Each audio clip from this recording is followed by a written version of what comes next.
இப்ப என் தம்பி டிவிக்கே டிஎம்கே ரெண்டுக்கு தான் போட்டின்றாப்ல. அப்ப ஈரோடு கிழக்குல இந்த டிவிக்கே எங்க வச்சு டிவிக்கே போயிடுச்சா? இது என்னது? இது என்னது?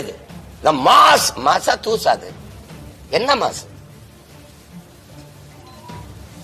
வந்த உடனே தம்பி பேசுறாரு, காவல்துறை அதிகாரிகளுக்கு நன்றி, அவங்க என்னை பத்திரமா இங்க கொண்டாந்து சேர்த்தாங்க அப்படின்னு. அப்புறம் அந்த காவல்துறை மேல சாவு விழுந்தவன்னு பழிய போடுறது எப்படி? இப்ப இது ஏன்னா 4 மாசத்துல தேர்தல் வரப்போகுது, கூட்டணி அமைக்கணும், அப்ப பரபரப்பா இயங்கணும், அதை பேசணும். அதனால உடனே வரியல. உண்மையை கண்டறியறது என்ன கண்டறிய? சும்மா உட்காந்து கிழிச்சு வச்சக்கார மாதிரி உனக்கு நல்ல காலம் பிறந்துரும், இது வந்துரும், இது போயிடும், என்னடா குடுகுடுப்பக்கார மாதிரி போயிட்டு. இதெல்லாம் அரசியல் ஆய்வா? இதெல்லாம் நல்ல கருத்தை விதைச்சு நாட்டை, நல்ல வளமான நாட்டை உருவாக்குற சிந்தனையாளர்களா?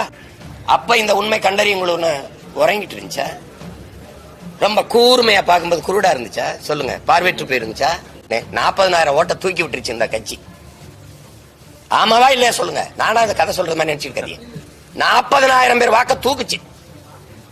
எதிரி பலகீனமா இருக்கிறான்னு நினைச்சு அந்த நேரத்துல சண்டைக்கு போற வீரனுடைய மகன் இல்ல நான் எதை பத்தியும் கொலைப்படுறது இல்ல.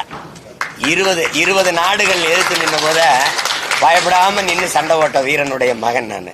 எனக்கு அதெல்லாம் இல்லை. என்னை தோல்ல கை வச்சு ஊருக்கு அனுப்பும் போது சொன்ன வார்த்தை, சாக துணிஞ்சிருங்க, எல்லாம் உங்களுக்கு சாதாரணமாயிரும்.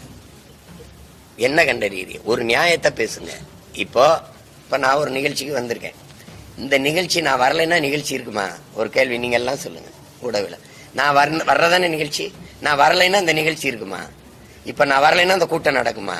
நான் வரலைன்னா இந்த நெரிசல் ஏற்படுமா? நான் வரலைன்னா இந்த மரணம் நிகழுமா? அப்ப என்னுடைய வருகையால நிகழ்ந்த மரணம் தான் அது. அப்படின்னா முதல் காரணம் யாரு?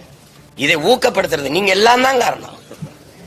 இந்த கொலையில பெரிய பங்கு உங்களுக்கு தான், உங்களுக்கு தான். இதெல்லாம் ஏங்க, இதெல்லாம் ஒரு இதா பாத்தி எல்லாம் போங்க, போயிட்டு இது பண்ணாம என்னங்க இப்படி பண்ணிக்கிட்டு இருக்கீங்கன்னு ஒருத்தர் உட்கார்ந்து அரசியல் ஆய்வறிஞர், கருத்தாளர், சமூக சீர்திருத்தாளர், அப்படி புதிய ஒரு நாட்டை படைக்க வந்த பெரிய புரட்சியாளர்னு உட்கார்ந்து பேசின எல்லா கருத்தாளரும் ஆகா பாருங்க அவர் அவ்வளவு வந்துரும், இவ்வளவு ஓட்டு போட்டுருவான், இவ்வளவு ஓட்டு உட்கார்ந்து பேசுற ஒவ்வொரு கருத்தாளர்ட்டும் கேட்கிறேன், நீங்கள் தம்பி விஜய்க்கு ஓட்டு போடுவீங்களா?